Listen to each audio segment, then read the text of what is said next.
またいによる勲章6章第6章19節から25節までの御言葉です。 너희를 위하여 보물을 땅에 쌓아두지 말라. 거기는 좀과 동록이 해하며 도둑이 구멍을 뚫고 도둑질하느니라.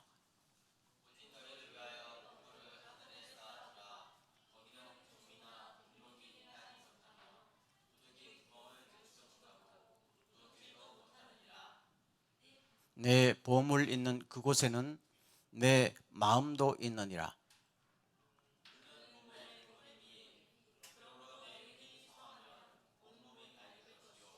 눈이 나쁘면 온 몸이 어두울 것이니 그러므로 내게 있는 빛이 어두우면 그 어두움이 얼마나 더하겠느냐.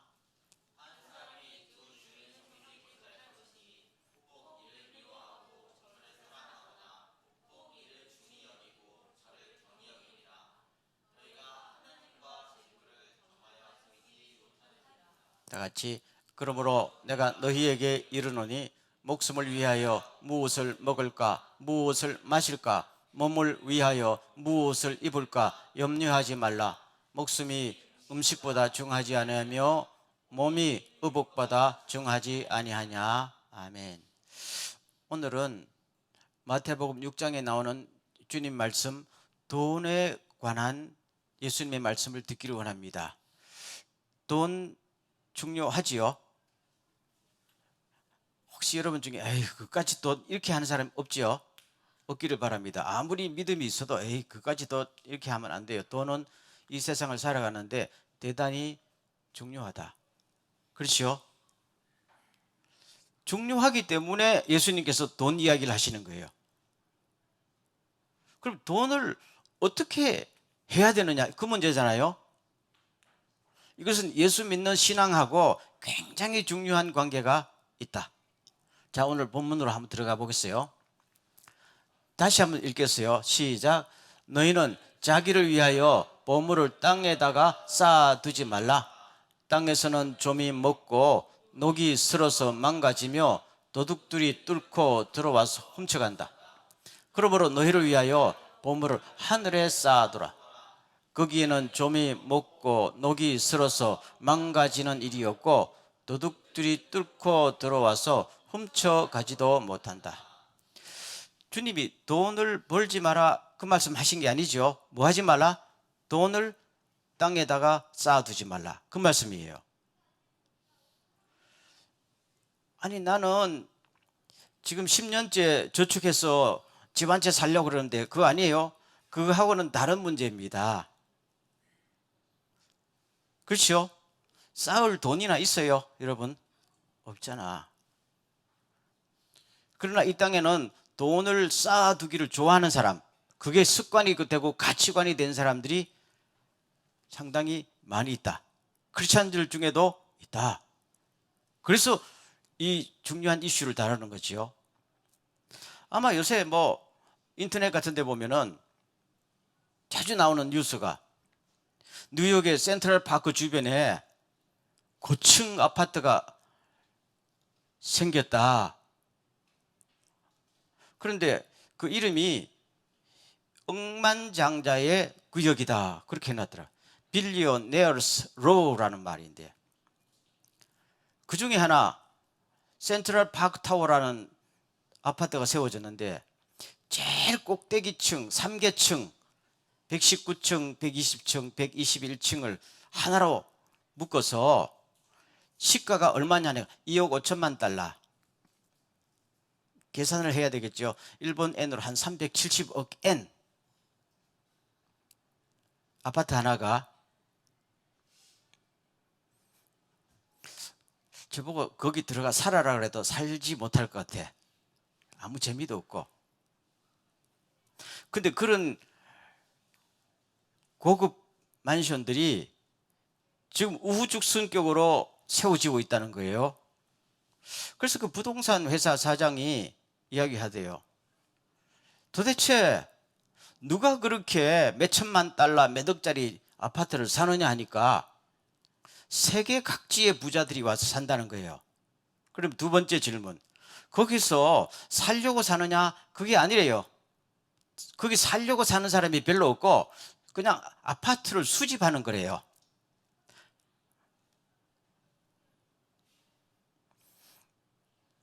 여러분들 뭐 어디 관광 나가면 수집해 오잖아요. 기념품. 그러듯이 수집해 놓는 거래요. 살려고 하는 게 아니고. 그리고 그 사람들 돈이 또 얼마나 있겠어요. 거기만 수집하겠어요. 세계 각지에. 그런 거 보면 야, 미국의 어느 유명한 배우는 파리에도 집이 있고 뉴욕에도 집이 있고 하와이도 집이 있고 도대체 가는 데마다 집이 있고 뭐, 와, 부럽다 부럽다. 이걸 뭐라고 그래요? 땅에다가 재물을 쌓아두는 사람. 하나님은 이것을 대단히 싫어하신다. 이 생각을 꼭 가지시길 바랍니다. 여러분 혹시 하나님이 축복 주더라도 이런 생각은 꿈에도 하지 않기를 바랍니다. 필요한 만큼만 누리세요. 필요한 만큼 누리는 것은 하나님의 축복입니다. 필요 이상으로 쌓아두는 것이 가치관이 되면은 하나님의 축복이 아니고 그때부터는 사탄의 도구로 전락할 가능성이 너무 많다. 이게 불신자들에 관한 이야기가 아니고 하나님을 섬기는 사람들이 유혹에 빠질 수밖에 없는 함정이다 말씀하고 있는 것입니다. 그것을 한 채, 두 채 모으고 그렇죠? 또 투자하고 뭐 하다 보면 거기에 뭐가요? 욕심이 들어가고 불법이 들어가고 탈색에 들어가고 남을 억누르고 빼앗고 그렇잖아요. 그렇지만 그것이 이미 가치관이 되고 인생의 목표가 되어버리면은 윤리의식이 사라지는 것이죠. 그렇지만 자본주의 사회에서는 야, 그 사람처럼 되고 싶다 하니까 자기도 모르게 이상한 사람이 되지만은 깨닫지를 못하고 그 말입니다. 누가복음 12장에 보면은 우리가 상식적으로 생각하면은 납득이 안 되는 예수님의 비유가 하나 나옵니다. 어떤 부자가 농사를 많이 지었어요. 옛날에는 농경사회였으니까. 가을에 추수를 해서 자기 곳간에 가득 채워놓고 말합니다. 아, 이제는 편안히 먹고 살자. 그럴 때 하나님께서 대단히 기분이 안 좋으셔서 오늘 밤에 네 생명을 거둬가면은 쌓아놓은 것이 누구 것이 되겠느냐 하는 비유의 말씀이 있죠. 이 비유의 말씀을 들으면서 여러분 어떤 생각이 들어요? 이상한 생각이 안 듭니까? 오늘날의 사고방식으로 그 부자가 잘못한 거 있어요? 있어요? 없잖아요. 근데 예수님은 창고에 쌓아놓고 내가 인생을 편안히 즐기자 하는 순간 네 생명을 걷어갈까? 이렇게 했다는 거예요. 그 말씀은 무슨 말씀이에요? 재물을 어디에 쌓아놓고? 땅에 쌓아놓고. 누구를 위하여? 자기를 위해서 쌓아놓고 자기를 위해서 쓰려고 하는 사람은 하나님이 너무너무 싫어하신다. 그 많은 재물을 평생을 먹어도 못 먹는 걸 그 쌓아놓는 거잖아요. 그래서 그 다음 말씀이 뭡니까? 아니 다시 그러므로 너희를 위하여 보물을 하늘에 쌓아두라. 그러므로 차라리 대신해요 그 말입니다. 그러지 말고 보물을 하늘에 쌓아두라. 그러면 거기는 도둑놈도 안 들어오고 지진이 나도 괜찮고 그렇죠? 주식 투자 망해도 아무 상관이 없고 네가 병들어 죽어도 그대로 영원한 천국에 가면 그대로 있는 거 아니냐. 이자 묻고 상급이 붙어가지고 30배 60배 100배로 불어나는 거 아니냐. 왜 이렇게 수지 맞는 장사 안 하고 땅에다 쌓아놓고 전전긍긍하면서 그렇지요? 그러냐 이거지. 여러분 제가 하나 물어볼게요. 여러분 재산이 한 100억 엔 정도 되면은 천국에 갈 생각이 날까? 안 날 것 같은 사람들도 많은데요. 그렇죠? 1000억 엔 정도 있으면은 천국에 꼭 가야 되나요? 하나님께서 오늘 밤에 1,000억엔 그냥 두고 천국에 와 그러면 안 돼요, 안 돼요 할 거 아니겠어요? 이게 함정 아니에요, 함정. 아무리 1,000억엔이 있고 1,000억 달러가 있어도 주님이 오늘 오라 그러면 천국에 가는 거하고 이 땅에 하고 비교가 안 되잖아요.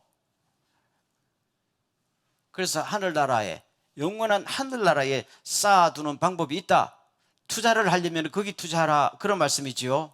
그러면 하늘나라에 투자하는 방법이 뭘까요? 그 다음 기절 보세요.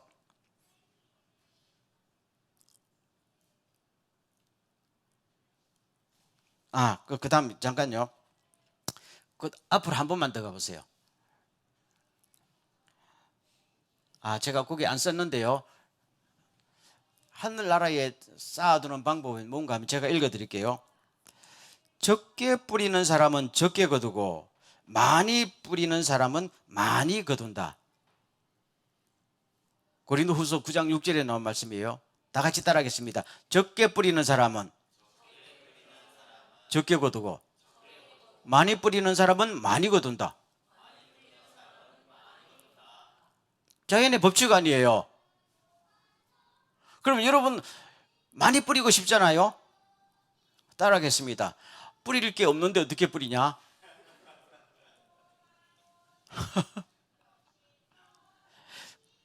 그거하고는 좀 달라요. 이게 무슨 말씀인가 하면요, 내가 오늘 땅에 뿌릴 씨앗이 한 움큼밖에 없잖아요. 그러면 그걸 어떻게 해야 돼요? 내가 먹지 말고 뿌리시길 바랍니다.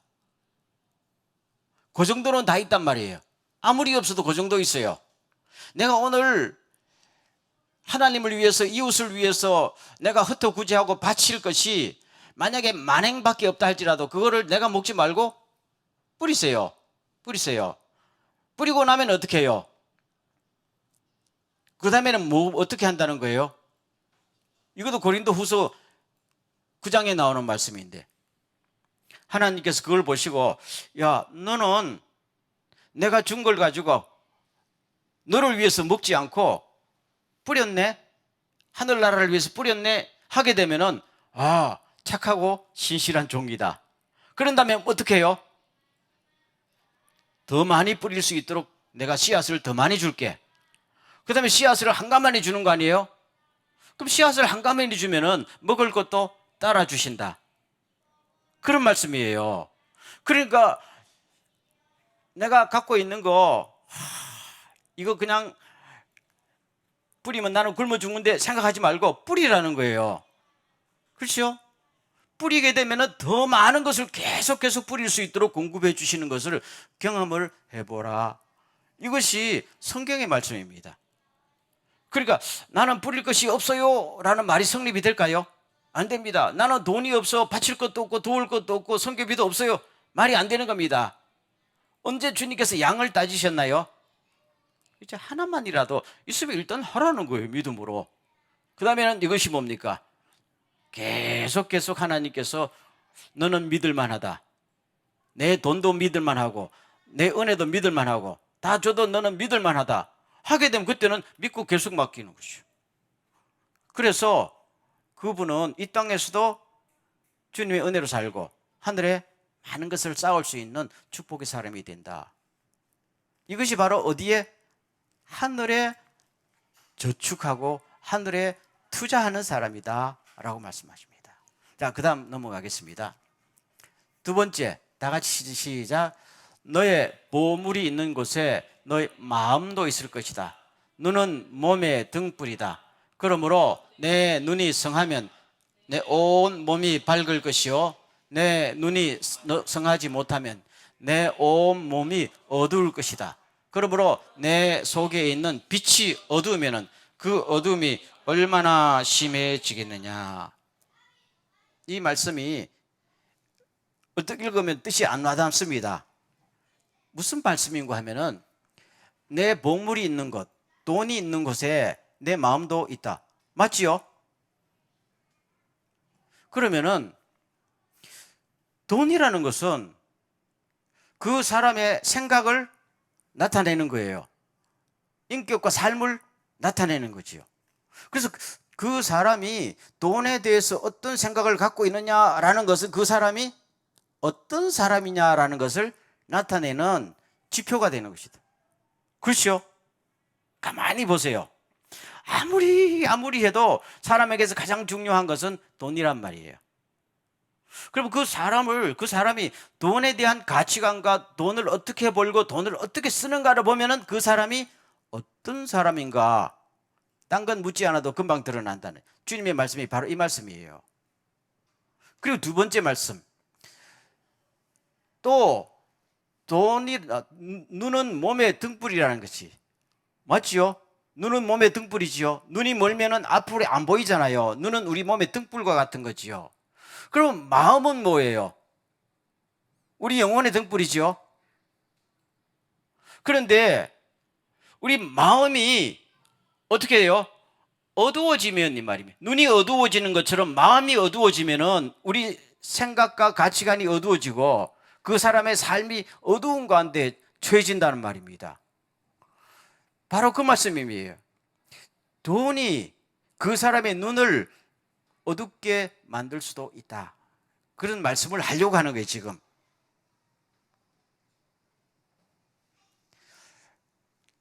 돈 하다 보면은요, 나중에는 오로지 돈을 위해서는 나는 무슨 짓이든지 할 수 있다. 만약에 이러한 생각까지 바뀌게 되면 그 사람은 뭐예요? 이미 마음이 깜깜해지잖아요.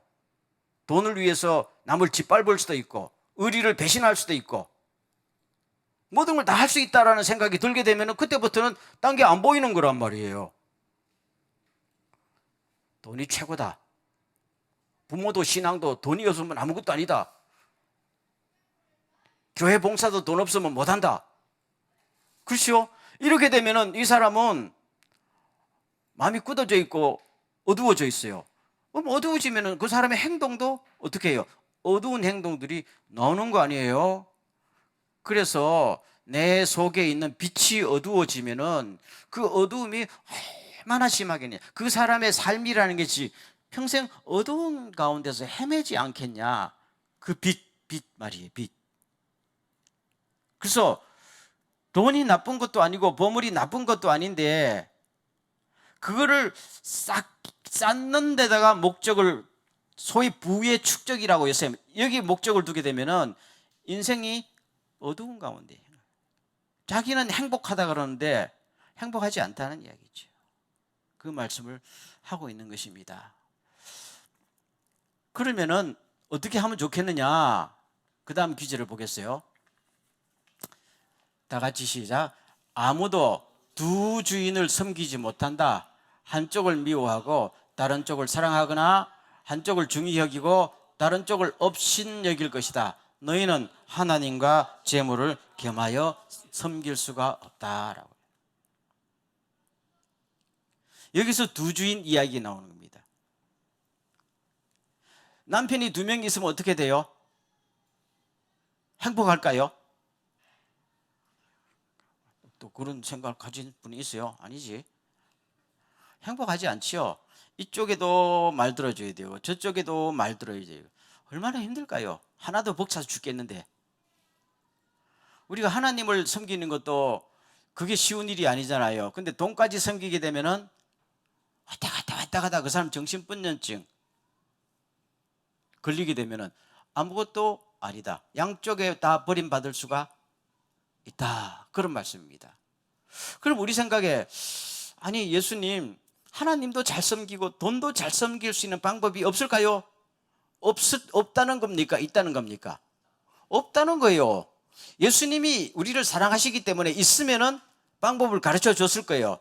근데 하나님의 아들 예수님도 온 세상을 지으신 예수님도 보니까 여기는 둘 동시에 섬길 방법은 없다 이거죠. 그래서도 안 된다. 방법은 뭡니까? 하나를 선택해야 돼요. 누구를 선택해요? 하나님을 섬기고 그 다음에 돈은 어떻게 해요? 다스려야 돼요. 그렇죠? 하나님을 섬기면은 돈을 다스릴 수 있어요. 하나님을 안 섬기면은 돈의 지배를 받게 돼 있어요. 저는 오늘 이 돈과 관련해서 세상에 두 종류의 사람이 있다고 생각합니다. 돈이 없으면 죽는 사람이 있고 돈이 없어도 사는 사람이 있어요. 그럴까요? 그렇다고 생각합니다. 돈이 많은 사람들 있어요. 그 사람들 돈이 없으면 살까요? 제 생각에는 대부분 살아갈 수 없습니다. 그 자살한다는 말이 아니고 그때부터는 그 사람은 어떻게 해야 될지 모르는 사람들입니다. 저는 돈을 많이 가진 사람들 간혹 본 적이 있어요. 그 사람들은 항상 돈이면은 할 수 있다는 생각이 있는 것이요. 그렇죠? 근데 그런 사람에게 돈이 없어지게 되면 뭡니까? 갖고 있던 모든 인격과 삶이 다 무너지니까 그다음부터는 공황 상태가 올 수도 있다. 그런데 돈이 없어도 살 수 있는 사람이 있어요. 누굴까요? 나 자신이다. 이렇게 생각하세요. 여러분 자신입니다. 저는 그렇게 생각해요. 그렇게 되기를 주의 이름으로 축원합니다. 그래야 그게 크리스찬이고 하나님의 자녀입니다. 주님이 오늘 하신 중요한 초점이 바로 여기 있는 겁니다. 돈이 없어도 살 수 있는 사람이 되어야 하나님께서 우리를 보실 때 뿌듯하고 과연 너는 내 자녀다 이렇게 된다는 말입니다. 그 다음 말씀 보세요. 마지막 말씀인데요. 다 같이 시작. 그러므로 내가 너희에게 말한다. 목숨을 부지하려고 무엇을 먹을까 또는 무엇을 마실까 걱정하지 말고 몸을 감싸려고 무엇을 입을까 걱정하지 말아라. 목숨이 음식보다 소중하지 아니하냐 몸이 옷보다 소중하지 아니하냐 했단 말입니다. 이 마지막 말씀이 앞에 쭉 두 주인 섬기지 말라 하다가 갑자기 걱정하지 말라 이렇게 이제 결론으로 가잖아요. 이게 왜 이런 말씀을 하셨는지 가만히 생각해 보면요. 지금 예수님께서 허공에 대다 말씀하시는 게 아니고 앞에 뭡니까? 많은 사람들이 예수님의 설교를 듣고 있단 말입니다. 근데 그 설교를 듣는 사람들이 주로 어떤 사람이에요? 평생에 돈이라는 걸 가져본 적이 없는 사람. 따라하겠습니다. Me too. 여러분도 똑같은 것 같아요. 저도 뭐 평생에 돈이 있어 본 적이 없어서 쌓을 것도 없었어요. 그 개념을 모릅니다. 늘 돈 하며 살아온 거 아니야 사실은요. 물론 그때 분들보다 조금 여러분이 나을 거야. 그때는 진짜 그분들은 도시락 싸올 돈도 없었으니까요. 근데 예수님께서 이런 분들 보고 돈을 땅에 쌓아두지 말라 하면은 설교가 먹혀 들어가요? 그렇죠? 현실 감각이 없는 거잖아요. 그런데 왜 이분들 앞에 놓고 돈을 쌓아두지 말라라는 말씀을 먼저 하셨을까요? 돈이 없는 여러분들의 인생의 꿈이 뭐예요? 나는 언제 한번 돈이 있어 보나? 그거잖아요. 아까도 말했지만 나는 언제 맨해튼에 가서 2억 5천만 달러 아파트 한번 살아보냐? 하룻밤이라도 자보냐? 누구나 다 마음속에 이런 로망이 있단 말입니다. 아무리 못 먹고 사람이란 게 복에 듣는 거 있는 거 아니에요.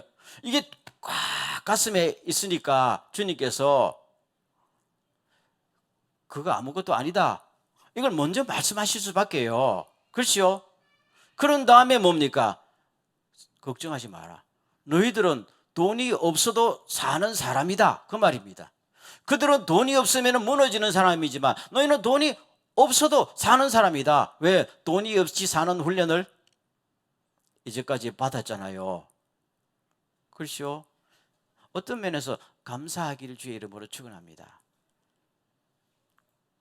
앞으로 조금 더 없어도 살아남겠죠? 더 있어도 괜찮겠죠? 상관없잖아 사실은요. 그러나 재벌 2세나 재벌 3세들은 어느 날 갑자기 돈이 없어지면은 심각한 장애가 오더라고. 우리는 괜찮잖아요. 그 이런 분들 앞에 놓고 여러분 하나님이 여러분들을 먹여 살립니다. 그렇죠? 그래서 목숨을 부지하려고 무엇을 먹을까? 무엇을 입을까? 걱정하지 마세요. 여러분에게 목숨을 주신 하나님께서 의복을 안 줄까요? 그래서 하신 말씀입니까? 몸이 옷보다 소중하지 않습니까? 이 말씀이 뭐예요? 하나님이 여러분에게 생명을 주셨는데 옷 안 주시겠어요? 아멘. 하나님이 여러분들에게 영원한 생명 주셨는데 먹고 사는 거 책임 안 주시겠어요? 이 말씀이에요. 그러니까 여러분들 그런 하나님을 이제까지도 믿었는데 왜 자꾸만 흔들립니까? 그런 사람 보고 너무 부러워해서 자꾸 원망이 나오고 불평이 나옵니까? 그러지 마세요 라고 말씀하고 있는 것입니다. 그럼 오늘 이 설교를 들으면서 마음속에 가만히 한번 생각해 보겠습니다. 일단 나눔 시간에도 뭐 그런 이야기도 나올 수 있겠지만, 나는 이제까지 돈이 없었을 때 도대체 어떤 반응을 보였을까? 저도 반성 많이 하거든요. 돈이 없으면은 첫째 어떤 반응이 나올까요? 신경질 난다. 걱정이 생긴다. 그렇죠? 부부간에 신경전이 벌어진다. 그거 아니에요? 그리고 하나님에 대한 원망이 나오고 기도도 하기 싫고, 에휴, 교회 가야 뭐하나? 이렇게까지 될 수 있다는 거잖아요. 그 말은 이미 내가 돈에 굴복하고 있다는 거예요. 돈이 많은 사람도 돈의 종로로 살지만은 돈이 없는 사람도 돈의 종로로 살 수 있어요. 그 말은 뭡니까? 걱정이 나를 지배하기 때문입니다. 그래서 돈은 이렇든 저튼 돈이 많은 사람에게든 돈이 적은 사람에게든 사람을 지배하는 신과 같은 속성이 있는 게 돈이다라는 겁니다. 그래서 돈이 있어도 돈의 종로로 하지 말고 돈이 없어도 돈의 종로로 하지 말라는 말입니다. 아니 나는 돈의 종로로 하지 않았는데요. 걱정의 종로, 돈이 없어서 걱정에 매여서 문제가 발생한 거 아니야. 그래서 예수님께서 그러지 말라. 그래서 하나님 아버지께서 책임져 주시는 것을 못 믿겠냐? 그러면 경험해 봐라. 이것은 예수님이 그냥 말씀하신 게 아니라 성경 전체에서 계속 강조하고 있는 하나님의 말씀입니다. 이스라엘 백성들을 40년 광야 생활하면서 결론이 뭡니까? 너희들이 먹는 것으로 사는 것이 아니라 하나님의 말씀으로 사는 것을 내가 40년을 훈련시켰다. 그거잖아요. 예수님 말씀. 나중에 또 강조하잖아요. 마태복음 4장에서 사람이 빵으로만 사는 거 아니다. 하나님의 말씀으로 산다. 믿으라. 기다리라. 그런 말씀이잖아요.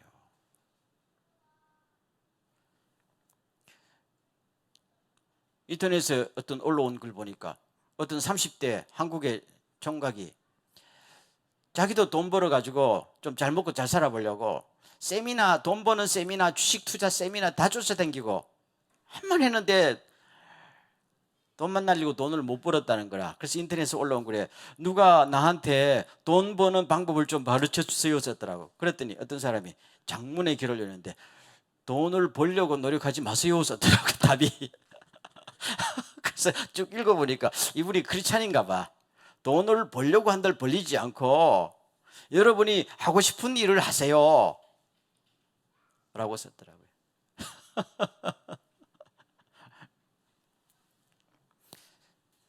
그런다고 또 돈이 벌리는 건 아니야.